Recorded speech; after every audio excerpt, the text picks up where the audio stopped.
लोक संगीत ऐसा संगीत होता है जो ज़्यादा बंधनों में बंधा नहीं होता, जैसे वो लोगों के दिल की आवाज़ होती है। अच्छा।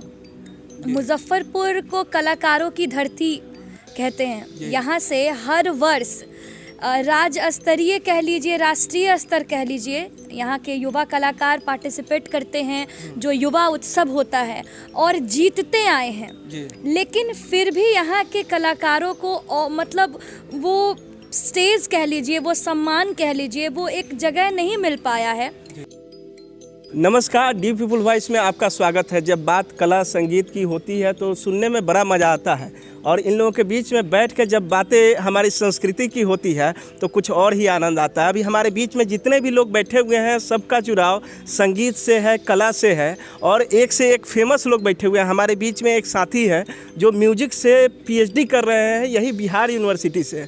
अभी हमारी थोड़ी देर पहले बातचीत हो रही थी, कई कलाकार, कई कवियों से हमने आपको रूबरू करवाया। इसी बीच में हमारे बीच में वैष्णवी हैं। आप देखेंगे कि वैष्णवी बिग गंगा में है, सो भजन सम्राट भजन का कार्यक्रम होता था, लाइव होता था और वो देश लेवल पर उसको काफ़ी नाम कमाया। उसमें लगातार यह कार्यक्रम देती रही हैं।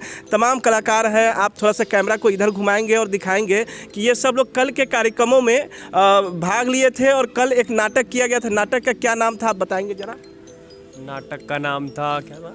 निर्वासन। तो निर्वासन नाटक, जिसमें लोग लॉकडाउन के बीच में जो लोगों की तकलीफ़ें थी, जो दर्द था, उसको दर्शाया गया। आज यहाँ पर कार्यक्रम है मूर्तिकार, जो मूर्तिकार किस तरह के परिस्थितियों का सामना करता है उसके बारे में दिखाया जाएगा, वो भी हम आपको दिखाएंगे। अभी हमारे बीच में बातचीत करने के लिए जो भी साथी बैठे हैं, आपसे हम अनुरोध करेंगे थोड़ा सा आगे आएँ। तो अभी हम देखते हैं कि जो शास्त्रीय संगीत, लोकगीत, इन दोनों में क्या अंतर होता है। जैसे एक आम दर्शक अगर समझना चाहे कि क्या मतलब है, आप चूँकि म्यूजिक से रिसर्च कर रहे हैं इसलिए मैं जानना चाहता हूँ। लोक संगीत ऐसा संगीत होता है जो ज़्यादा बंधनों में बंधा नहीं होता, जैसे वो लोगों के दिल की आवाज़ होती है। अच्छा। उसमें सुर लय ताल की कोई बंदिश नहीं होती है कि ये पूरा सुर में ही होना चाहिए, ये किसी ताल में ही होना चाहिए। हो सकता है लोग खेत में काम कर रहे हैं और उनके गले से कुछ निकल जाए तो वो लोकगीत है। हो सकता है वो थक के चूड़ है किसी पेड़ के नीचे और कुछ गुनगुना दे तो वो लोकगीत है। जैसे गांव में महिलाएं चक्की पीसती है और कुछ गीत गाती है, वो जाता चला के कुछ पीस रही है और गाते गाते वहीं पर और कुछ गा दे, जिसको लोग जत्सार कहते हैं। उस गीत को कोई धोबी है जो कपड़ा धो रहे हैं और साथ ही और गीत गा रहे हैं, है ना, तो वो धोबी का गीत है। वो तो ये लोकगीत हुआ। कितना इंटरेस्टिंग है ना सुनना। लोकगीत क्या होता है, कितनी आसान भाषा में आपको बता। मतलब लोक का गीत, लोक मतलब जो सामान्य जनसमूह है, ये उनके दिल की आवाज़ होती है। लेकिन क्लासिकल संगीत जो होता है तो फिर वहाँ पर इतनी छूट नहीं होती। वो किस राग में है, उस राग का गायन समय क्या है, उसकी वादी संवादी क्या है ना, उसी के अनुरूप आपको गाना पड़ता है। किस ताल में आप गा रहे हैं, उस ताल की कितनी मात्राएं हैं, आपको ताल से नहीं कटना है उसे गाते समय, तो इसका ख्याल रखना पड़ता है। लेकिन लोकगीत में ऐसा नहीं होता है। अच्छा। और थोड़ी देर पहले आप बात कर रहे थे कि लोग जो है वो आजकल भोजपुरी में ज़्यादा अश्लील जो गाने हैं वो प्रचार में ज़्यादातर है। तो देखिए, अच्छाई और बुराई हर जगह हर चीज़ में है।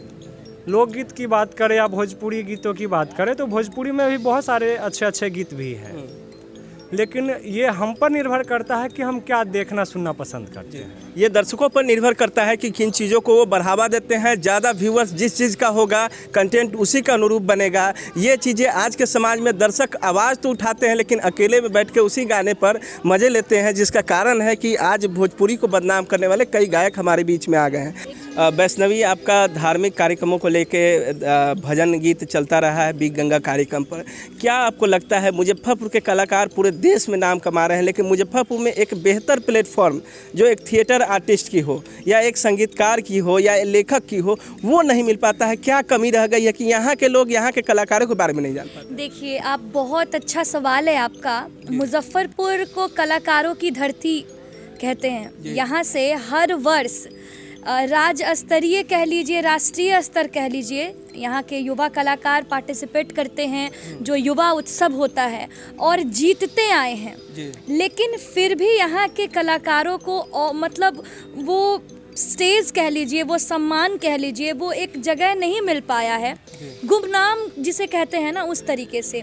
और कहीं ना कहीं इसके लिए हम सभी को दोषी देते हैं। एक कलाकार हैं, उनको भी दोषी देते हैं कि वो खुद के लिए आवाज़ नहीं उठा पा रहे हैं। यहाँ के जो सीनियर जो लोग हैं उनको भी दोषी दे सकते हैं, यहाँ जिला प्रशासन जो है उनको भी कह सकते हैं, और सरकार जो है, क्योंकि सरकार को भी इन बातों का ध्यान रखना चाहिए। सरकार पूछेगी तभी तो जिला प्रशासन कुछ काम करेगी। बहुत ऐसे कार्यक्रम हैं जो हमारे शहर में नहीं हो पाते हैं।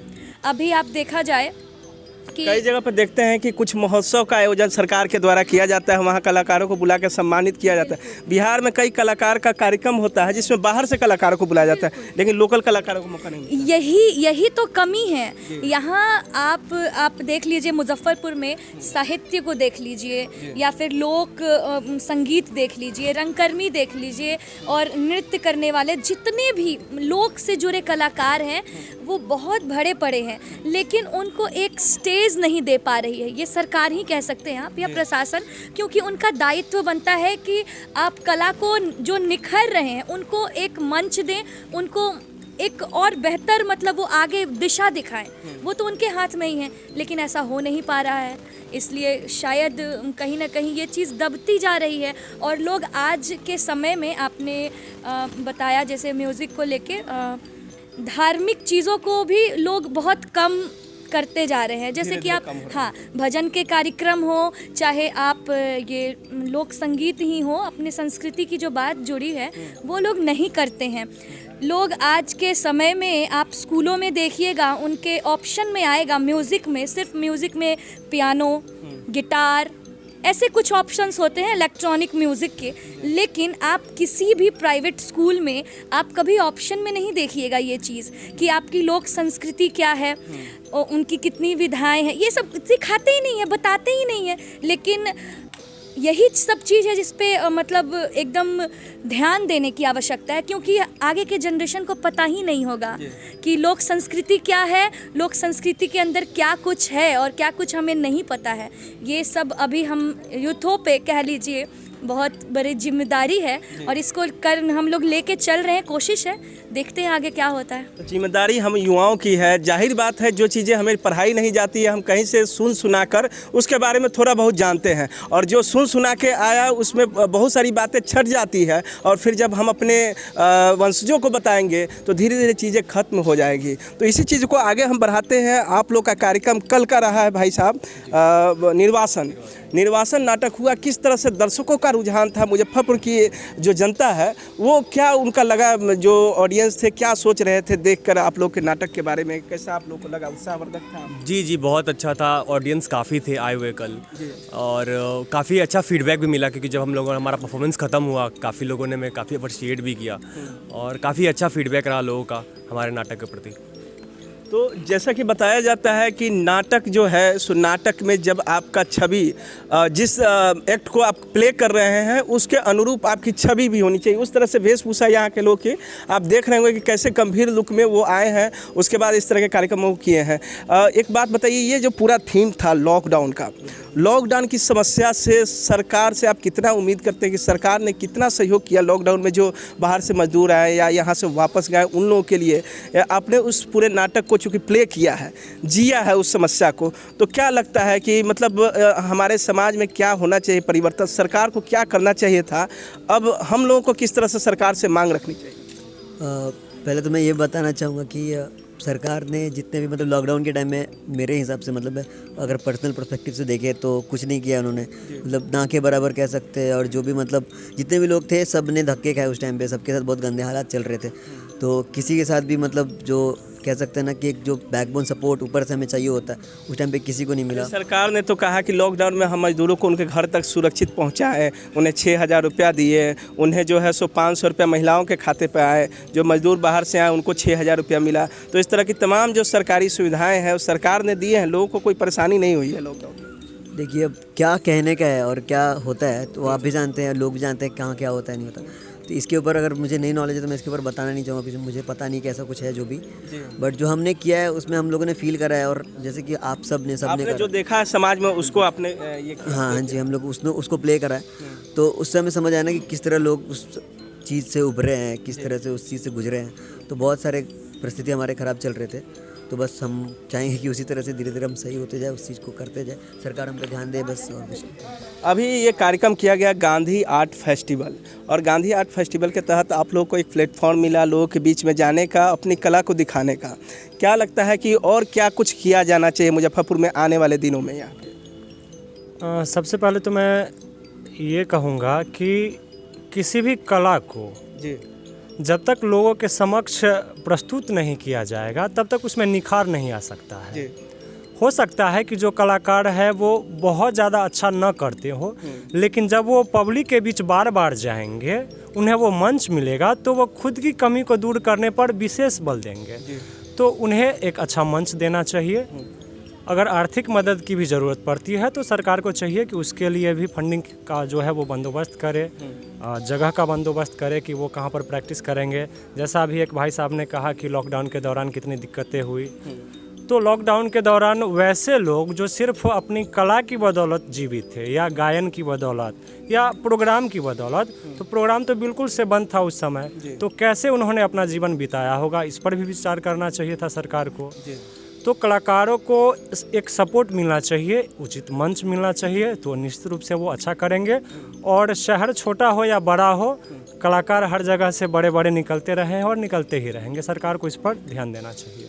सुन लो सरकार, कलाकारों की पुकार। कलाकार हर ज़िले से, छोटे छोटे जगहों से, एक समाज के कोने से निकलकर आते हैं और अपना प्रदर्शन करते हैं, लेकिन जो सरकारी सहायता मिलना चाहिए वो सहायता उन्हें नहीं मिल पाता, जिसके कारण वो बहुत आगे नहीं बढ़ पाते हैं। तमाम अन्य राज्यों की तुलना में देखें तो बिहार में कलाकारों पर फोकस बहुत कम है। कोई राज्य स्तरीय कार्यक्रम होते हैं तो उसमें बाहर से कलाकारों को बुलाया जाता है, यहाँ के कलाकारों को मौका नहीं मिलता है। अभी हमारे बीच में इन कलाकारों के गुरु बैठे हुए हैं जो तमाम तरह के अपने कार्यक्रम दूरदर्शन पर देते रहते हैं, विभिन्न समाचार चैनलों के माध्यम से इनके साक्षात्कार आते रहते हैं। इनसे जानते हैं कि क्या कुछ किया जाना चाहिए कला के क्षेत्र में, ताकि मुजफ्फरपुर के जो युवा हैं, जो लगातार प्रयास कर रहे हैं, आप तो काफ़ी दिनों से बहुत चीज़ों को देख रहे हैं, सुन रहे हैं, समझ रहे हैं, तो कैसे इन लोगों का जो कला है उसमें निखार आएगा, कैसे नए लोग जुड़ेंगे, कैसे इसमें कैरियर बनाया जा सकता है। जैसे बता रहे हैं भाई साहब PhD कर रहे हैं म्यूजिक से, तो इन लोगों का क्या कैरियर हो सकता है और सरकार को और क्या चीज़ें जोड़ना चाहिए। जैसे बता रहे थे, अभी थोड़ी देर पहले एक आदमी से बात हुई, उन्होंने बताया बिहार यूनिवर्सिटी में थी म्यूजिक की पढ़ाई शुरू नहीं हुई है किसी विषय में, तो उसके बारे में थोड़ा सा। देखिए, सबसे पहले जहाँ तक कला की बात है, सरकार के एजेंडा में कला और कलाकार हैं ही नहीं। सच कहा जाए तो सरकार के मूल एजेंडे में ना कला है और ना कलाकार है, और आश्चर्यजनक है भाई, और ना कोई कला नीति, ना कोई इसका रोड मैप है कलाकारों के लिए। जो कला संस्कृति और युवा विभाग है, बिल्कुल निष्क्रिय विभाग है। लेकिन राजगीर में फिल्म सिटी तो बन रही है। ये तो अभी हवाई है, अब ज़मीन पर कितना उतरेगा ये तो देखने की बात है। और रही बात कि सरकार कलाकारों के लिए क्या कर रही है, अब सबसे बड़ी बात है कि लोक कलाकार, हम लोग ज़्यादा लोक कला के लिए काम करते हैं। लोक कलाकार में गांव से जुड़े हुए कलाकार, और जो एक पीढ़ी से दूसरी पीढ़ी तक जो कलाएं एक दूसरे से हस्तांतरित होकर आ रही हैं, उसके लिए किसी तरह का कोई कार्यक्रम विशेष नहीं है। इस शहर में, उत्तर बिहार मुजफ्फरपुर की बात करें, एक केंद्र था मुजफ्फरपुर दूरदर्शन, और वो दूरदर्शन केंद्र बंदी के कगार पर है, क्योंकि यहाँ से प्रसारण बंद हो गया है। और बात हुई, DDG आए थे, बात हुई कि यहाँ से आधे घंटे का प्रसारण यहाँ से रिकॉर्ड करके वो DD बिहार पे प्रत्येक दिन आधे घंटे का चैंक दिया जाएगा, वो भी अभी अधर में है। दूसरी बात है कि जो महोत्सव सरकारी आयोजन होते हैं, वो उसका मज़ा शहर के कलाकार ले लेते हैं। कुछ खास कलाकार का गिरोह सचिवालय में बैठा रहता है, जिनका यही काम है कि जो आयोजन है और उसमें कमीशन का, मैं कैमरे के सामने बोलता हूँ कि कमीशन का खेल जम में भी ठेकेदारी वाला सिस्टम आ गया है, सिस्टम है। 10% कमीशन तो प्रोजेक्ट ले जाओ, 40%। बिल्कुल। तो जो सरकारी महोत्सव होते हैं वो बिल्कुल खाना पूर्ति के होते हैं। आप उसके जो कलाकार हैं उनको मंच पर आप सुनेंगे तो पब्लिक नहीं रुकेगी 5 मिनट, लेकिन सभी कार्यक्रमों में एक चेहरे आपको अधिकांश महोत्सव में आपको दिख जाएंगे, बजाने वाले एक चेहरे दिख जाएंगे। कहने का मतलब है कि बस ये विभाग केवल खाना पूर्ति का विभाग रह गया, सरकार के मूल एजेंडे में है ही नहीं। सरकार यदि इस पर यदि कुछ करना चाहती है तो उसको गांव लेवल से जुड़ के, जब स्थानीय प्रशासन है तो वहाँ से शुरुआत करे, पंचायत लेवल से, प्रखंड स्तरीय, फिर जिला में, और तब इस पर कुछ काम करे तो कुछ बात बनेगी। कलाकारों की कमी नहीं है, माने कलाकार तो अभाव में ही जीते हैं। अभी जो अच्छे सच्चे कलाकार हैं वो बिल्कुल अभाव की ज़िंदगी जी रहे हैं, संकटों में जी रहे हैं। अभी जैसा प्रेम कुमार जी ने बताया कि जो कलाकार हैं वो ठेकेदारी के बोझ तले दबे हुए हैं। अभी हम बताते हैं कि पटना में एक कलाकार से बातचीत हो रही थी। उन्होंने बताया कि 7 दिनों के प्ले के लिए उन्हें 13,000 रुपये मिले थे। 13,000 रुपये में से सिर्फ 1,000 रुपया उनको पे किया गया, बाकी 12,000 रुपया उनको ठेकेदार को लौटाना पड़ा था। तो इस तरह की समस्याओं से भी रूबरू कलाकारों को होना पड़ता है। और कुछ बताएंगे कि अभी जो मुजफ्फरपुर में ये गांधी आर्ट फेस्टिवल हुआ है, इससे कुछ तो कलाकारों का हौसला बढ़ा होगा। अभी कुछ दिनों पहले लगातार सफदर हाशमी कार्यक्रम हमने देखा और भी हुआ, तो इस तरह के कार्यक्रमों से कितना बल मिलता है लोगों को? बिल्कुल ऐसे ही कार्यक्रम की आवश्यकता है, और खासकर मुजफ्फरपुर को अघोषित रूप से बिहार की सांस्कृतिक राजधानी कहा जाता है। तो इधर हाल के दिनों में कई आयोजन हुए। क्या आपका मांग है कि इसको घोषित राजधानी कर दिया जाना चाहिए? बिल्कुल, यदि इतना रिच है हमारा मुजफ्फरपुर, साहित्य में भी आचार्य जानकी वल्लभ शास्त्री से लेकर, और एक लंबी परंपरा रही है यहाँ साहित्य से लेकर, और संगीत में भी, चूँकि यहाँ जो तवायफ मंडी थी उसमें देश नहीं विदेश स्तर के, अंतर्राष्ट्रीय स्तर के कलाकार यहाँ से गए हैं और अपना नाम, मुजफ्फरपुर का नाम ऊँचा किया है। तो चाहे शास्त्रीय संगीत हो, लोक संगीत हो, या नाटक की परंपरा मुजफ्फरपुर बहुत समृद्ध है। इसको वाकई में इसको सांस्कृतिक राजधानी सरकार को घोषित करना चाहिए। तो सांस्कृतिक राजधानी सरकार को घोषित करना चाहिए। विभिन्न कार्यक्रमों के माध्यम से लगातार मुजफ्फरपुर के सांस्कृतिक कर्मी आवाज़ उठाते रहे हैं। तो आपने देखा कि यहाँ के कलाकार किस तरह से अपने पीड़ा को बयान कर रहे हैं और जो सरकार से उम्मीदें हैं उसको भी जाहिर कर रहे हैं। तो सरकार को सुनना चाहिए, इनकी मांगों को पूरा करना चाहिए, तभी हमारा बिहार देश के अन्य राज्यों के तुलना में आगे बढ़ पाएगा, हर क्षेत्र में विकास हो पाएगा और यहाँ के युवाओं पर एक बेहतर संस्कृति की, बेहतर समाज की छवि उनके मानस पटल पर उभर पाएगी। धन्यवाद। इसी तरह की खबरों के लिए बने रहे डी पीपल वॉइस के साथ। अभी तक आपने हमारे इस चैनल को सब्सक्राइब नहीं किया तो सब्सक्राइब जरूर करें और वीडियो को लाइक करना ना भूलें। धन्यवाद।